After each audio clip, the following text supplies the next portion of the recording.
क्या करता लो भाई?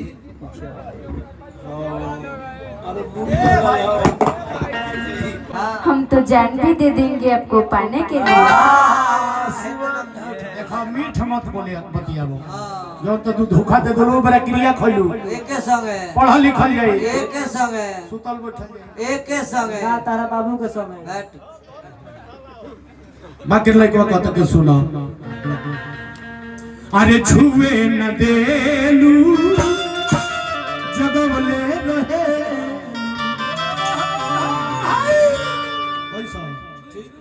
कि हमारा के पागो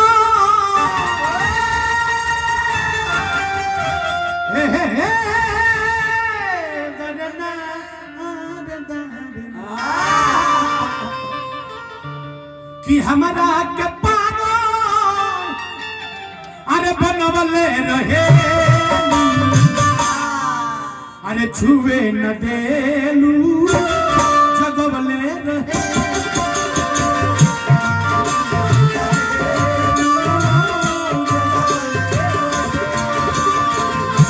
छुए न देलू जगवले रहे।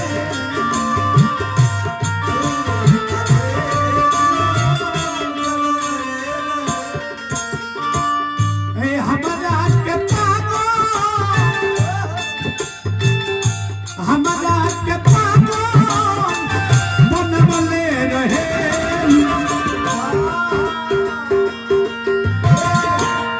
हटलो क्या करता लो भाई?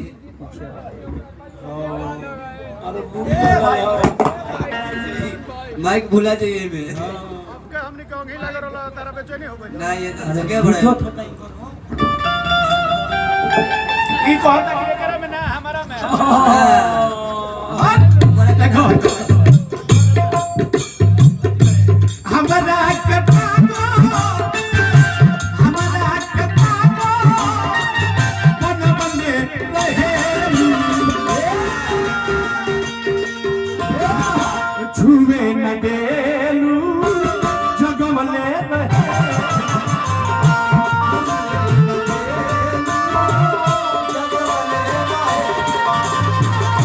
छुए न देलू जगवले रहे।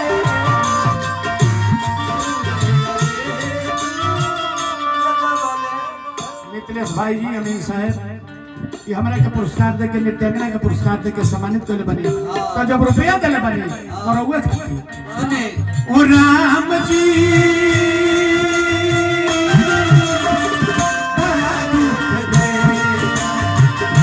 तेरे लखन ये बड़ा दुख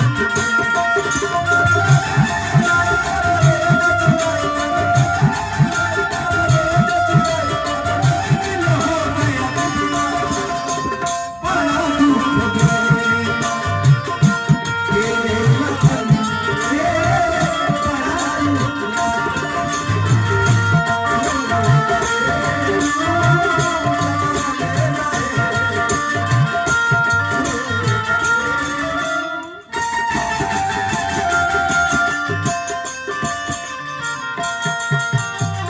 दुल्हा सरकार के मामा जी हरिंदर तिवारी जी ये हमने के लैला मजनू के पुरस्कार दे के सम्मानित करले बनी। हीर रंझा लोग बाकी है बा।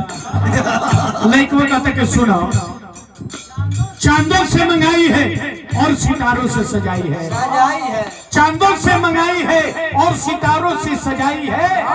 मत भूलना इस सच्चे प्रेमी को क्योंकि प्रभुनाथ बाबा का जिंदगी का यही कमाई है। बोल गम मिली तो रो न सका, खुशी मिली तो मुस्कुरा न सका। गम मिली तो रो न सका, खुशी मिली तो मुस्कुरा न सका। मेरा जिंदगी भी क्या जिंदगी है, जिसे चाहा उसे पा न सका। ध्यान दो तो पा जाएगी। लेकिन वक्त के सुना हमरा के देसी दीदी गांव में हमू प्रेमी ना है। ये जाता रहता हमारे मुड़िया पर ठुक दे बसाई तैयार हम भेजा में गोली मारे वाला है। लेकिन वक्त के सुनो प्यासल बने अरे नैना अरे नैना नैना रे नैना वैसा नहीं ना जी प्यासल बने ना पिया दो ए जान हो प्यासो ये जिया के बुझा दो ये जान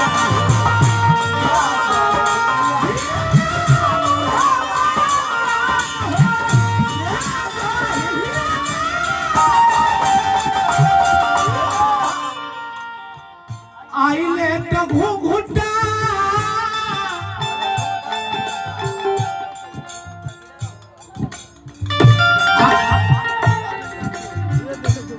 आइले तो घुघुटा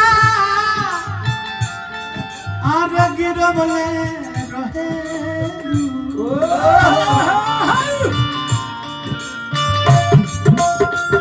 आइले तो घुघुटा आइले तो घुघुटा गिरबले रहे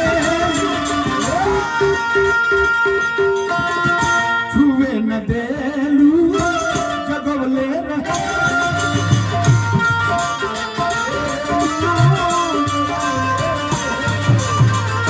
छुए न देलू जगवले रहे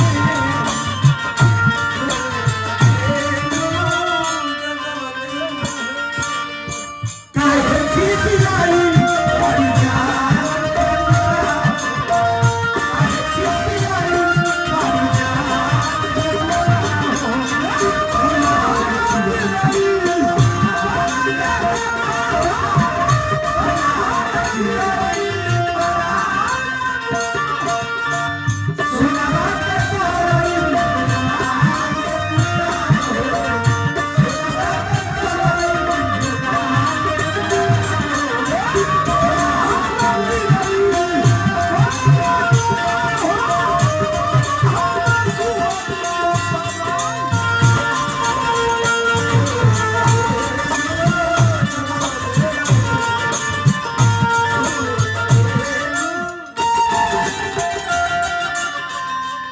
अरे तू बिजली हो तो मैं बादल हूँ तू बिजली हो तो मैं बादल हूँ तेरे नीले नीले आंखों का मैं काजल हूँ अपने दिल से हमें जुदा न करना क्योंकि मैं तेरे प्यार में पागल हूँ इजा बोलो जानू आंखों में रखते आपको काजल की तरह होठों में रखते आपको मुस्कान की तरह आंखों में रखते आपको काजल की तरह होठों में रखते आपको मुस्कान की तरह अब कहीं भी रहिए खुश रहिए क्योंकि मानते आपको भगवान की तरह जा जा सब कह के आए मेरा दूसरा समय आए हाथ में मेहंदी देह में हल्दी भगवान मंत्र तू भगवान मंत्र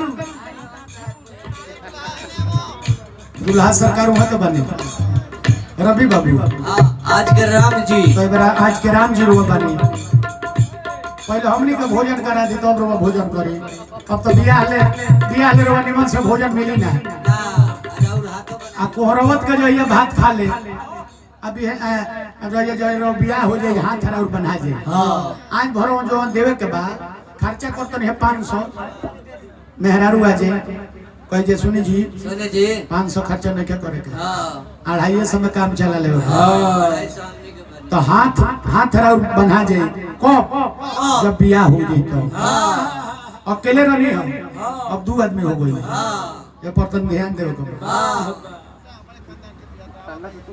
बबुआ लइकवा कहते के सुनो तोहरे पीछे अरे पागा अरे पागा पागल हो पागल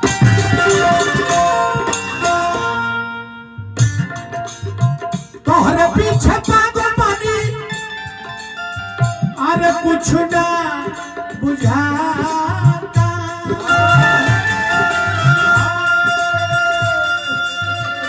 मास्टर मोना बिना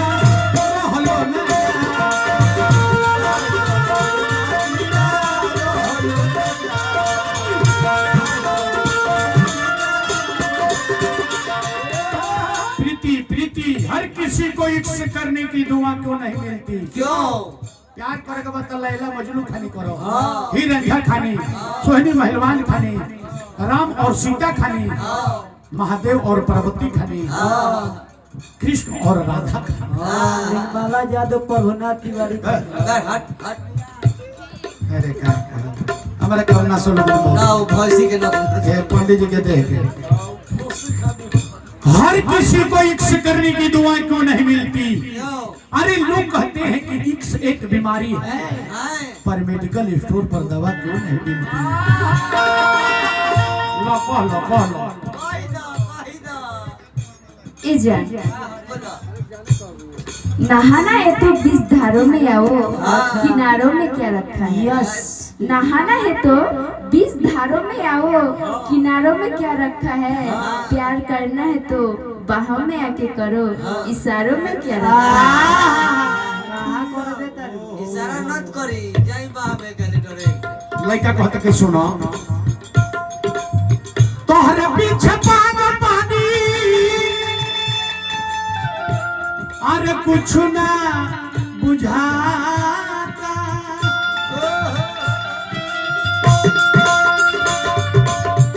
मास्टर मोना बिना रहलो ना जा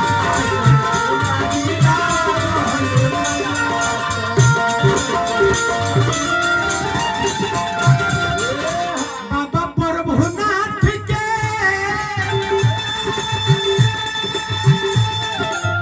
अरे सटबले रहेलू पूरा सटा ले पूरा सटा बाबा प्रभुनाथ के बाबा प्रभुनाथ के सटबले रहेलू थोड़ा तोल भीतर कीजिए बाबा जी तब काम दो होगा। चार दिन ना तार दे बरी यार तू ही देखो पहले बाबा प्रभुनाथ के बाबा प्रभुनाथ के सटबले रहेलू अरे बबुआ छुवे न देलू जगवले रहे